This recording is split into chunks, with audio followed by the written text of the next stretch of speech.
for most machines. So it's fairly unusual that you can take an executable from one system to another, except that, there's so many x86 processors out there that, yeah, we find that things we run on or compile on one machine often will run on another. And if you're going, from say Windows or, something that was originally a Windows machine, it's probably an x86 architecture. So, derivative of the old Intel 8086, whether it's AMD or Intel, basically the same assembly language. Um, Now, an exception would be, for example, if you're running an ARM processor. So some Chromebooks use ARM, Raspberry Pis use ARM. It's a totally different instruction set, different machine code, and so if you tried to run an image on that machine, it would probably give you an error saying it's not an executable. But yeah, it's kind of remarkable that we can go from machine to machine like that. On the other hand, within one ecosystem, we do this all the time. On a Windows machine, you download a .exe file or something that's like an executable, and you run it, and it runs on your system. Um, but ideally, we build things from source so that we can see what we're running and know what it's doing and have great trust in it. But in practice, we don't usually do that. We just kind of trust whatever source we're coming from. I feel like it's somewhat because we're pretty much only using stdioh and std or math.h, right? Which are super old libraries and probably usually compile the same way, right? Probably there's some truth to that, yeah. I mean, these libraries get updated over time, but they're fairly standardized. So fgets or printf or things like that will work the same from one to another. Now, if you start getting into things that are doing more hardware interaction, if you get into some networking, or something that's working to feed a scanner on your system, those may need to be recompiled under whatever operating system you're working with. But for the things we're doing in this class, which are mostly input, process, output, yeah, it's a pretty straightforward process for the operating system. Yeah, it's cool observations.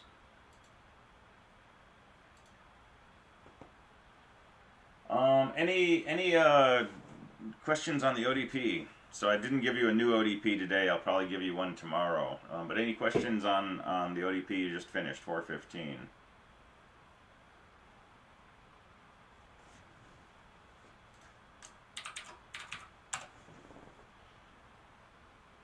Not for me, but I find it interesting that we can segment things up like that. It's pretty interesting. You mean with scanf, like breaking it into those pieces? Yeah, I didn't notice that you could actually do it to that extent. Yeah. It makes me wonder how long of a line can we create by doing that? And how complex of a line, right? So scanf is really powerful. It's a cool function, and it will do a lot of parsing for you. A lot of taking an input string and letting you break it up and analyze what it means. When we talk about regular expressions, we'll take that to a whole new level and see even more powerful ways to break things up.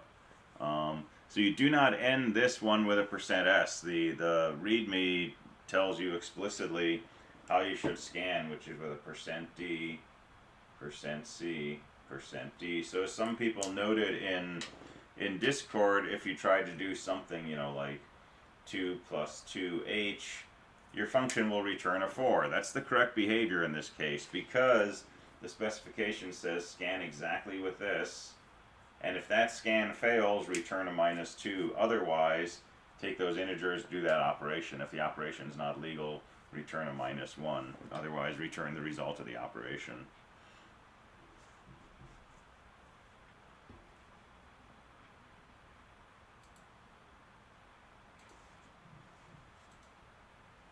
So let's just, and it looked like, I took a glance this morning, it looked like most people were getting this. Let's just take a look at it.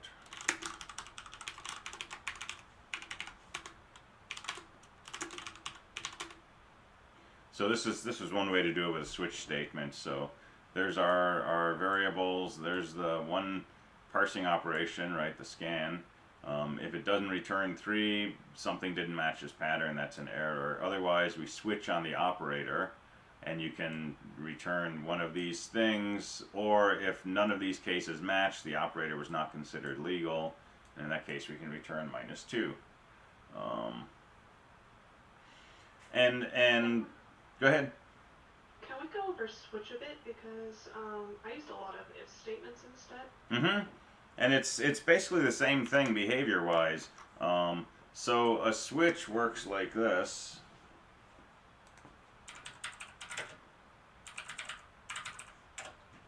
We can say switch,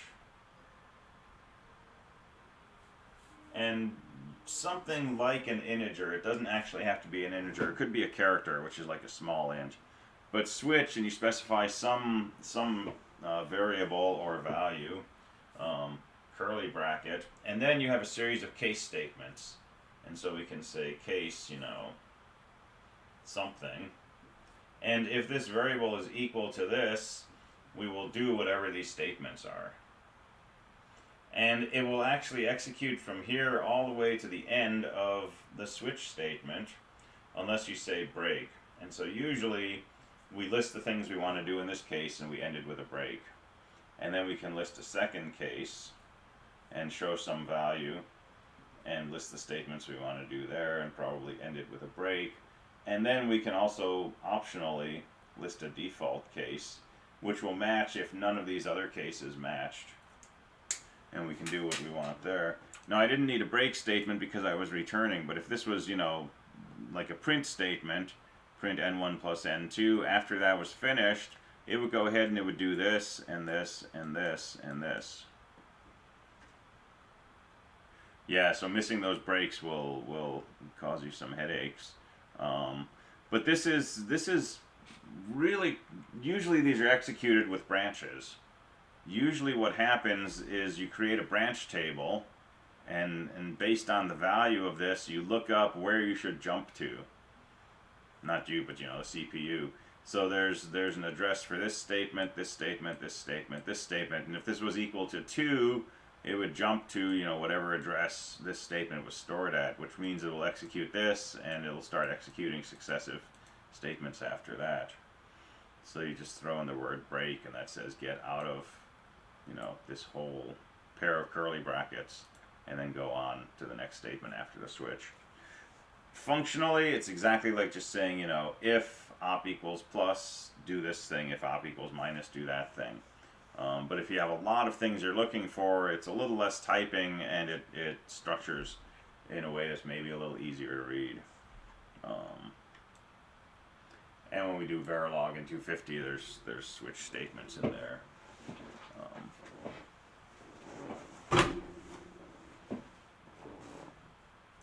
All right, cool. Any other questions, comments? Is switch faster than if else for like a large variety of different values? Like, does it have to go through each individual if else statement, and with the switch, does it just jump directly there, or does it also have to go through each one? It can be faster. It really depends on the compiler. If the compiler codes this as a series of if statements, then it's no faster. And in fact, you can probably make it faster by coding those if statements yourself. But if it's implemented as a branch table, this will be faster. But it depends on the operating system. It depends on the compiler. So like on the old VAX 780 mini computer, the operating system and the hardware were designed together, right? There were two teams. One was working on the hardware, one was working on the software, including the operating system. They were designed in tandem. And there were statements added to the assembly language specifically to support things like a switch statement. And so in that case, right, if you had a long block with 100 different switches, a switch would compile to something that would just fly. It would basically just go directly to the right spot. On GCC, I don't know what it does. You could dig up the assembly language and reverse engineer it a little and see what happens, and that would be kind of cool. We should do that. Maybe I'll make a lab for 222 to explore that. Will we go over assembly in 222? We won't, but we'll go over GDB a lot, and we probably don't need to understand a lot about assembly to be able to tell what the kind of flow is in a switch statement. I'm really tempted to do it right now, but I'll resist. But you know, basically I would make a switch statement, switch on I, set I equal to 7, right, and just have some cases 0, 1, 2, 3, 4, 5, 6, 7, and just step through in the debugger and see if it's testing a bunch of values before it gets to that statement, or see if it does some kind of branch and immediately starts executing that statement. I watched a pretty cool documentary the other day on loops versus recursion. Oh, yes. Nowadays, there's a cap in GCC to 256 nested loops, so sometimes recursion is advantageous because Yeah. of that. Okay. Only 256. Yeah, that's the GCC's hard cap. But that's for loops inside loops, right? Yep. Okay. If you have that many loops, you're probably doing something wrong. You're probably wanting recursion. Yeah, I saw the links to those in Discord. I didn't dig into the videos yet, so that's interesting. And yeah, someone asked about nesting switch statements. You can definitely do that. You could have a switch in one of the cases, I think, could be its own switch statement. I think it can be pretty much anything, except like a function definition. And most languages have switch or case statements. They exist in Java. I'm pretty sure they exist in Python. And occasionally in assembly language. Python. Oh, really? Okay. Last update. Python's a funny language to watch because it's relatively new, and they're not shy about, you know, making sometimes large scale changes, like the switch from version 2 to 3 to keep You things just modern. totally break everything. Yeah. Something. But it's a fun There's some language. interesting stuff going on with it, and how it does pattern matching. Oh yeah? Yeah. Cool.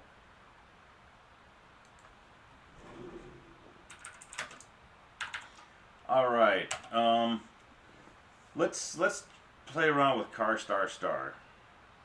So I told you yesterday we were going to look at this in the debugger and just get kind of a real world picture of what this array of arrays looks like, or this pointer to a pointer, or in our case what we think of as an array of strings.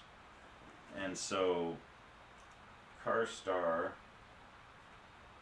is a string, right? It's an array of characters. And so char star star is an array of these things, which is an array of strings. So when we say char star star argv, like in our main program, argv bracket 0, argv bracket 1, etc., each of these is a string, which means it's pointing to somewhere in memory where we find a series of characters followed by a null terminator. And the number of things that we can look at like this, that's determined by argc, which is that first argument to main. So this is not, you know, like an exam question or anything. It will be for 222, but for now I just want to kind of like explore this. And so,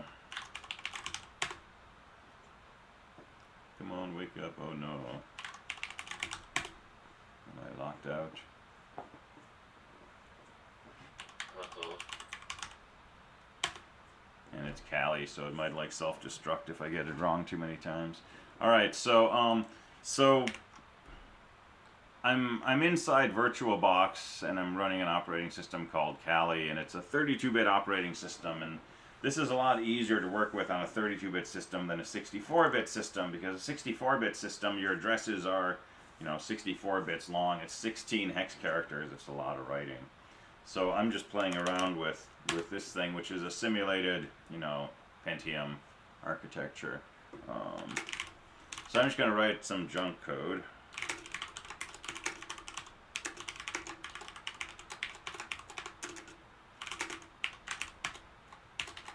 Alright, this doesn't really do anything. And I'll compile it with a -G switch. And now I'm going to say gdb try. And this will bring me into my debugger. And if I just say start, it's going to run my program with argc equal to 1. Right? I haven't specified any command line arguments. So argc is 1. There's a single thing on the command line. And that single thing, this argv bracket 0, that's always the name of the program that you're running. So if I say something like, you know, main, argc will be equal to 1, argv bracket 0 will be main, argv bracket 1 will not exist, argv bracket 2 will not exist.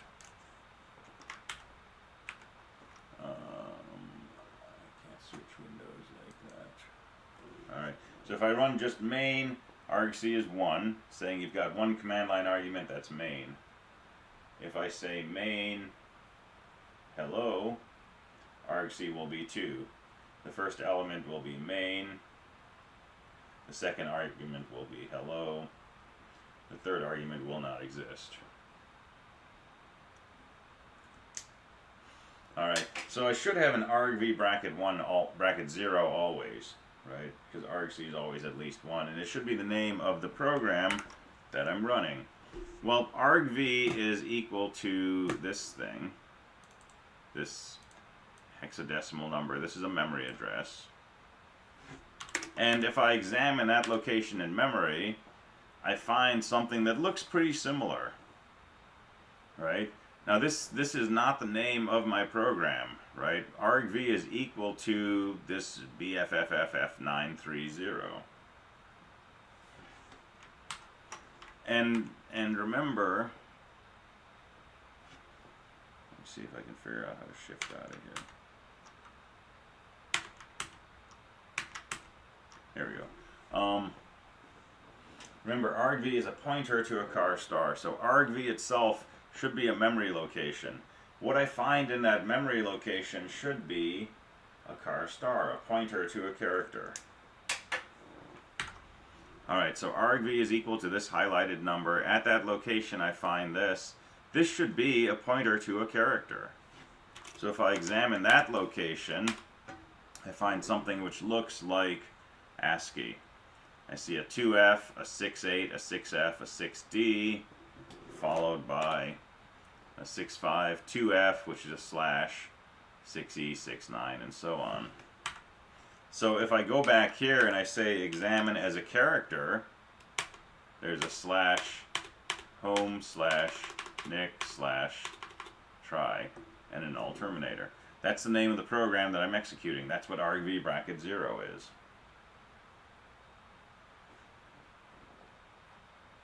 So argv points to a location in memory, and at that location I find, argv points to this location in memory. At that location I find the address of the first character of argv bracket 0.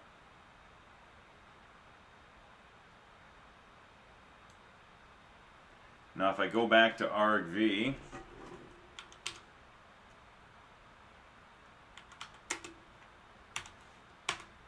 and I examine that location, this was what argv was equal to. If I examine that, right, that's my argv bracket 0. argv points to 784. If I look at the next location in memory, it's a 0. If I look at the next location, it's another funny looking address.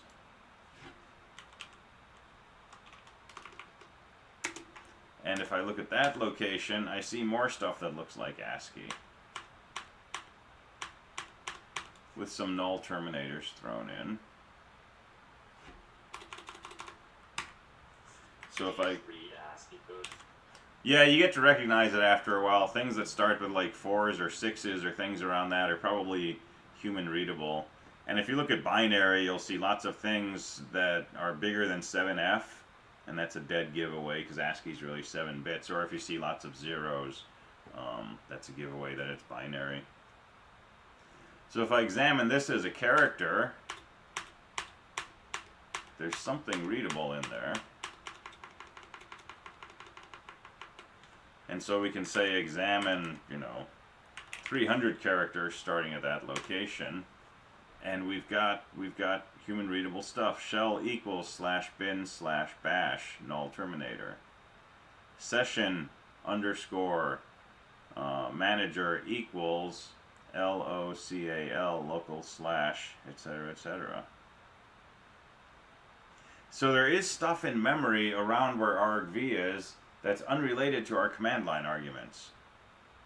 There's actually a whole slew of other things that are available through argv, and these are related to what we call our environment variables.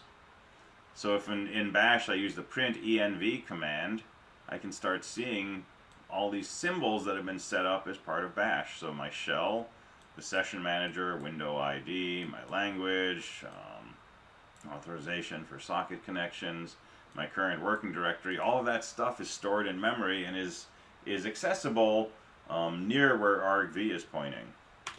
But the main thing we use argv for is for getting to these command line arguments. So let's just do that again, but let's make our arguments a little more interesting. So I'm going to say start, and I'm going to say this is fun. So when you say start, normally that starts your program, but you can also put command line arguments when you say start, and it will run your program with those command line arguments. So if I say start, this is fun, it's got my temporary breakpoint in the beginning. Check this out. argc is equal to 4, argv is equal to this. Alright, why is argc equal to 4? Start, this is fun. There's 4 things on the command line. That's what argc is telling you. And then argv is this number, and let me start making a memory map. And I'm only going to record these last 3 digits, 774. So all of these addresses I make in this memory map are going to be BFFFF followed by something. So argc is equal to 4. argv is equal to 744, or 774. And just for kicks, since we're starting off with this, right, I can print argc and see that it's a 4. I can print the address of argc, and that's BFFFF60. So somewhere here in memory,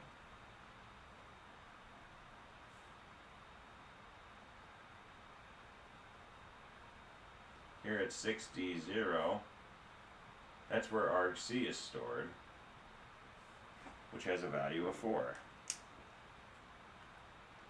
But, every variable has to be stored somewhere in memory. Now, in our program, if we want to use argc, we just say argc. But the CPU, the machine code, has to somehow indicate where do you find the value of argc in your computer. Well, it's always going to look at this location in memory. BFFFF60. And if I try to examine that location, guess what? Number 4 is stored there. That's argc. Right? That's where it's actually stored in the memory of this machine. It's at this location in memory. If I change this right now to a 5, my code's going to think argc is equal to 5. Alright, argv is equal to this funny number, but let's see where argv is stored. So if I print the address of argv, that's stored at BFFFF64. Well, that's the next location. There's argv, and that's equal to blah blah blah 774.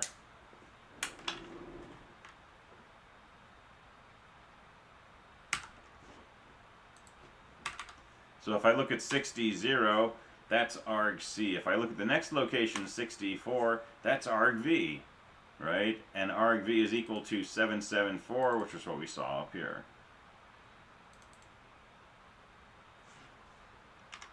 All right, so what are we going to find at 774?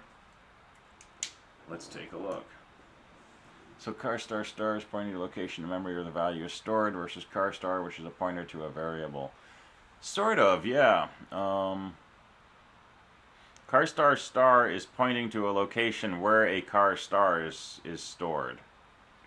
And at that location, we find the location where a char is stored. So it's levels of indirection, basically. argc, this value, this address for argc, that's the location where the value is stored. If this was a pointer to an integer, that would be the location where the pointer is stored. And if we read the value of that pointer, that would be the location where the actual value is stored. So with a char star star, we have to do one more step. So let's see what's stored at location 774. Well, it's 924. Alright, so this is 924.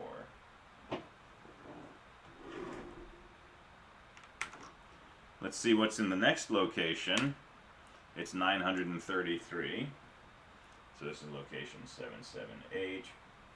And that's 933. And the next location is 77C. And what's stored there is 938. So I'm writing these down on paper, and we'll look at those. And the next location is 780. And what's stored there is 93B. And the next location is 784, and what's stored there is a 0.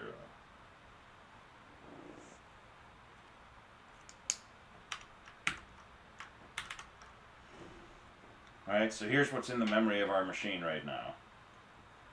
This is where argv is stored. Argv has the value 774. 774 contains a 924. Next location is 938, etc., etc. Now, if we think of argv as an array,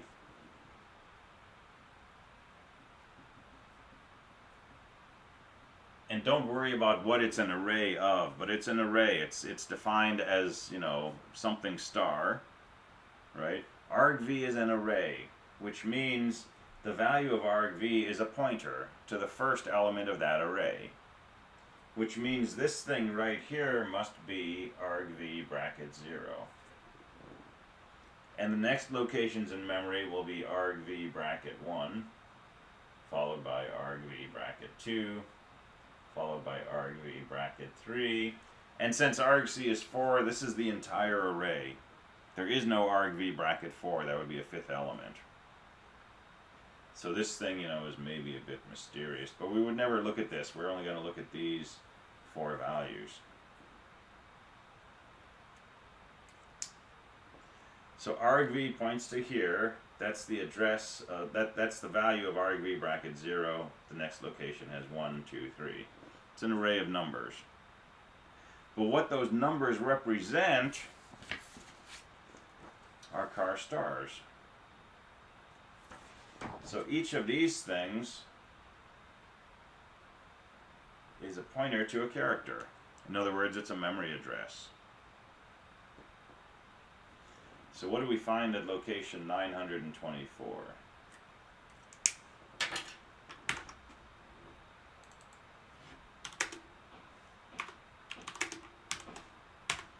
We find a slash, home, slash, nick, slash, try, and an all terminator. It's a string, as promised. So at location 924, we find the characters, you know, slash home, slash nick, slash try, followed by backslash 0. And that backslash 0 is stored at location 932.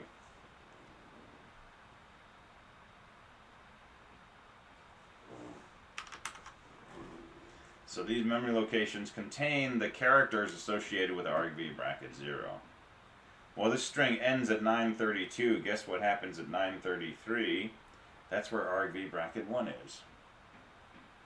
So if we just continue examining memory, what we're looking at now is argv bracket 1, which contains THIS followed by a null terminator.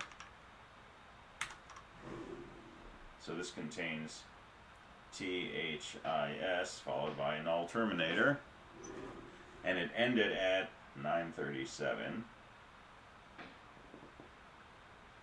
And the next location in memory, 938, that's where argv bracket 2 is. So if we examine the next locations, we see IS followed by a null terminator.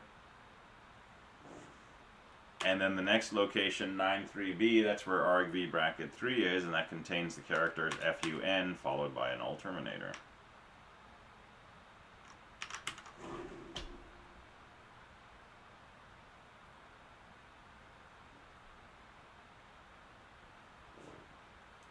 So the point of this exercise is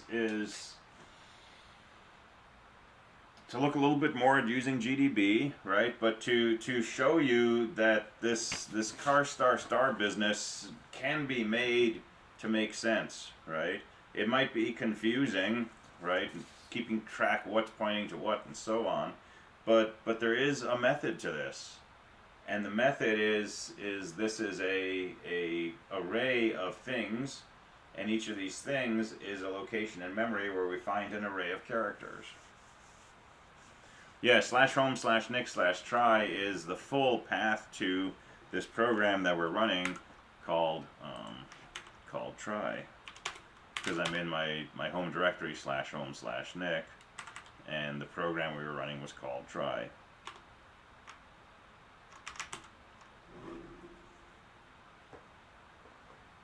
So like I said, I'm not going to ask you to like reproduce any of this or dig into any of this on a test or anything like that.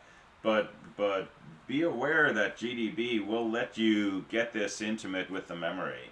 It will let you go in there and actually look at variables, look at where variables are stored, look at their values, move around and look at what's stored in different locations in memory. The fun thing is, in 222, we're going to be writing programs that create these kinds of structures. And we're not going to know, from outside that this is, argv bracket 2, for example. We're going to create these things kind of barehanded. And to debug these, we're going to need to be able to do things like make memory maps and see what's pointing to what and what's stored there and so on and so forth. So we'll be doing a fair bit of this in 222 in winter term. And it's a really powerful way to better understand not just language elements like this, but actually understand at the architectural or the hardware level what's going on inside the computer. And that's good knowledge to have. That will help you with when you are working at the higher level of something like C. It'll help you keep track of what you're trying to do.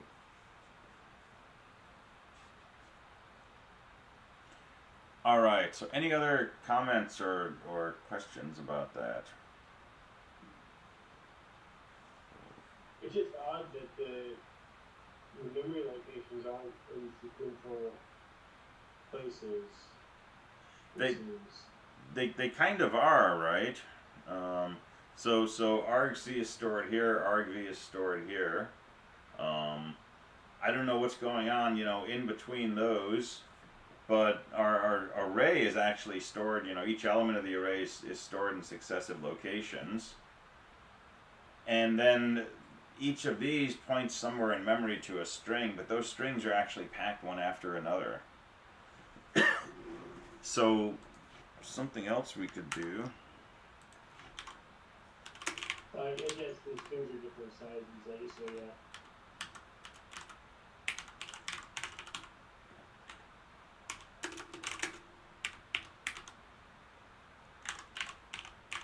Right, so you can pick some hex values that are recognizable.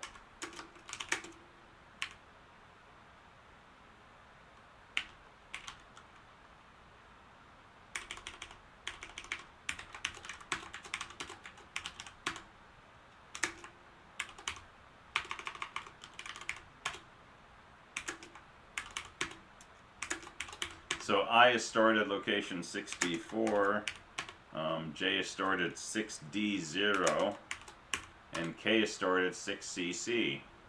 So these are actually stored in reverse order, right? I declared I and then J and then K, but it's storing K at an earlier location than J, which is earlier than I.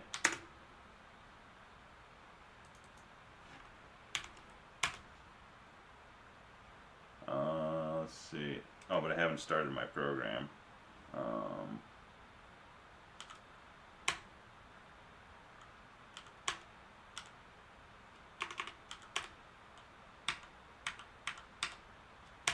So that's K, and that's J, and that's I.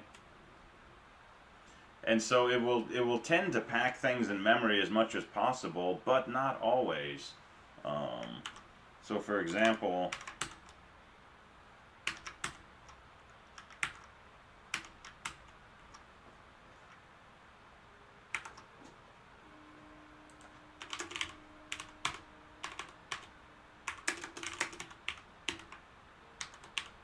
let's put a C in here.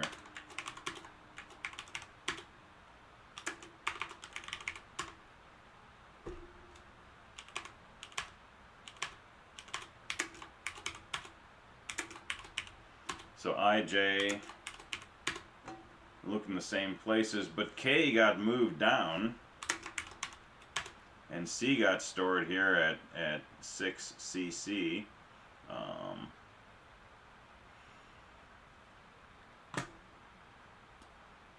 And even though we only need 1 byte to store a character, and I declared I, J, and then C, and then K, the compiler is not going to place C in memory in between J and K and just store it in 1 byte. It's going to put in padding, and it's going to make sure that these integers are on addresses that are divisible by 4.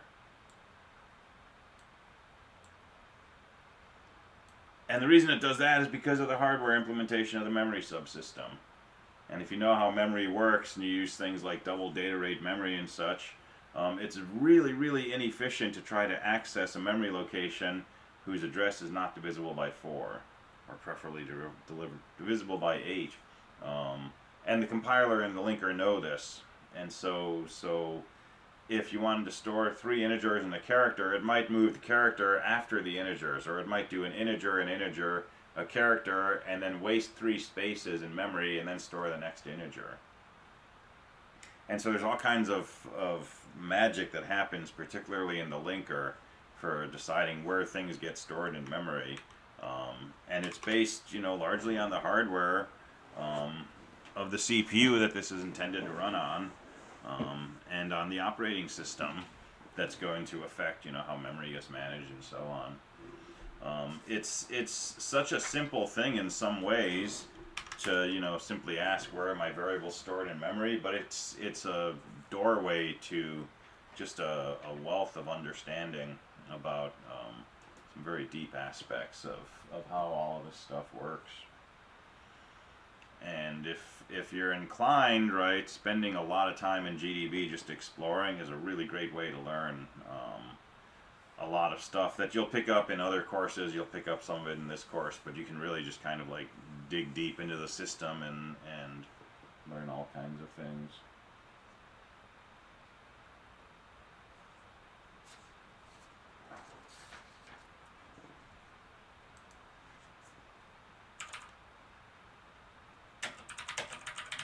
All right, let me talk a little about something that we've touched on briefly, which is this idea of fgets. And I'm just going to keep picking on code because this is fun. There's something fun about working on a 32-bit system.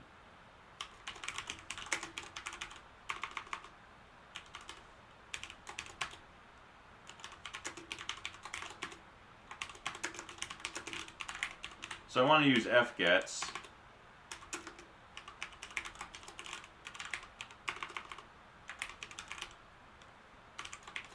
Like this. And I want to just play around with this.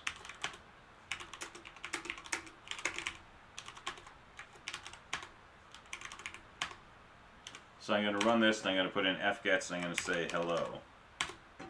Alright, so I'm inside the debugger. I have access to my variables. I can print out temp, and it will show me temp is equal to HELLO, followed by a new line, followed by a null terminator, followed by who knows what, right? Whatever happened to be in memory. So let me start this from the beginning. And before I call fgets, let's take a look at what's inside my string temp. And it's you know, character 20, 325, all of this stuff, followed by patterns. And you know, a lot of this looks the same as what we had before, including this null that repeats 12 times and so on and so forth. But if I go ahead and I do the fgets and I say hello, and then I print the value of temp, it changed a few things. It changed this to HELLO \n, a null terminator, and well, we already had some zeros in here to begin with, but certainly by the time we get here, the 200, 371, 377, those are unchanged. So a few things we know from this, right? fgets, we're giving it an array of 120 characters. It's not changing the value of all 120 characters. It's only changing some of them in the beginning. In particular, it's changing the HELLO \n and presumably a new line. So let's call fgets twice.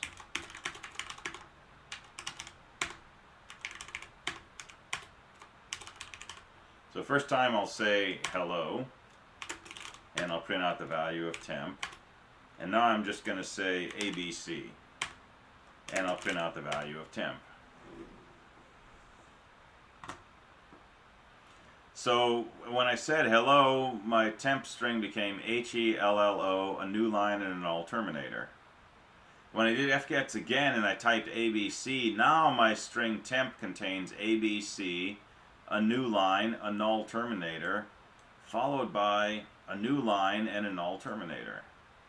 Alright, this \n and 00, that's what was in temp before I called fgets again. So this ABC, new line, and null terminator, those are all new.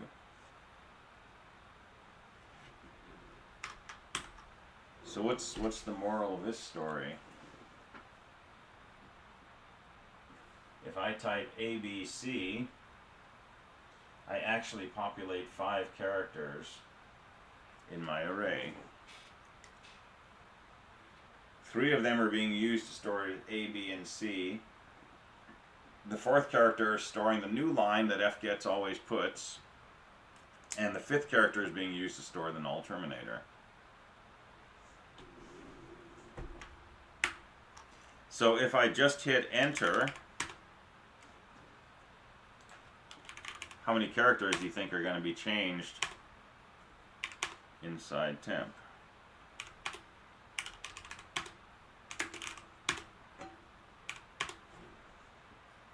If I just hit enter, how many variables are going to change inside temp? How many elements of that array?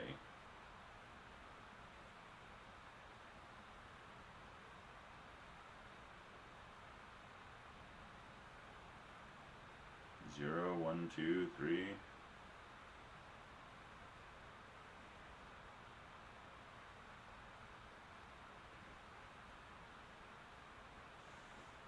Alright, let's just try it. Unsure. Yeah, 2 because of the line and null terminator. Good. Got it in chat. So I just hit an enter. Let's take a look at temp.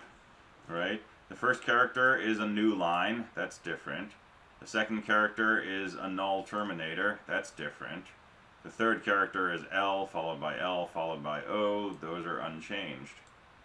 So just hitting enter causes 2 things to go into this array.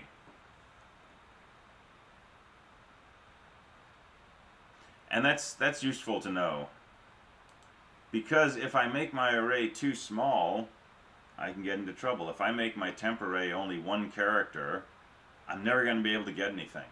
Because that character is always going to be used to store a null terminator.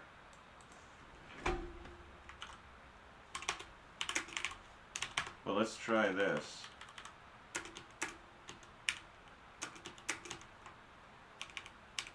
let's just call fgets with an array of, let's do 3.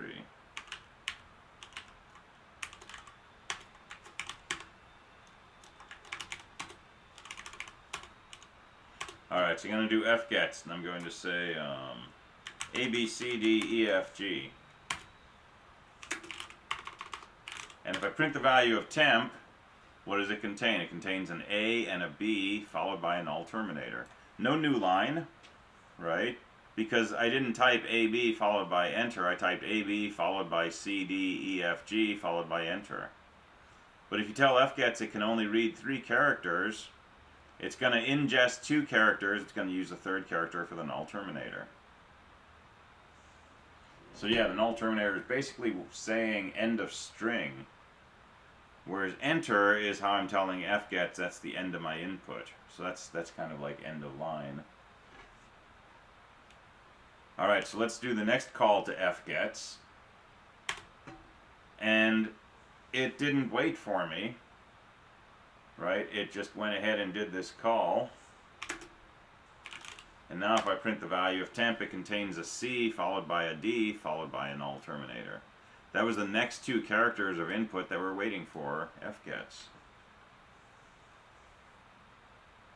If I called fgets again, temp would be set equal to EF. And if I called it one more time, it would be set equal to G followed by a new line followed by a null terminator.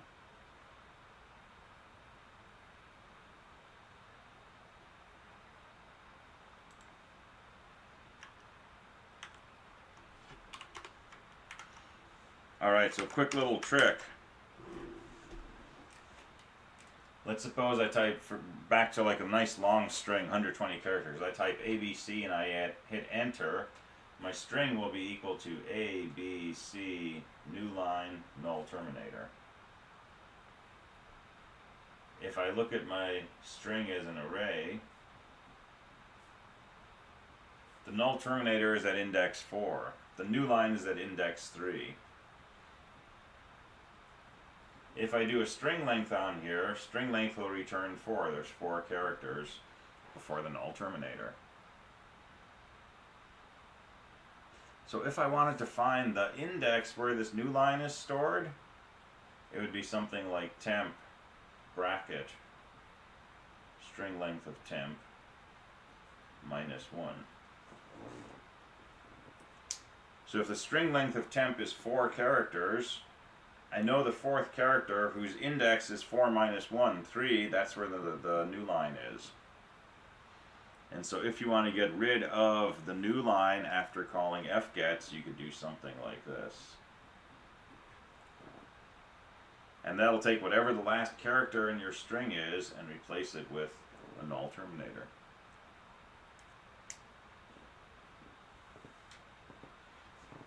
Alright, so I'll probably post an ODP tomorrow, which will give us a chance to start playing around with some of this in code. And I think tomorrow I'll probably talk about programming assignment 4. And we'll talk about a few more Unix commands that we need to work with that, and then we'll keep digging around with strings for the next few days. Alright, go ahead and send me an attendance note on the way out. Have a good afternoon. I will see you next time. Thank you. Have a good day. You too.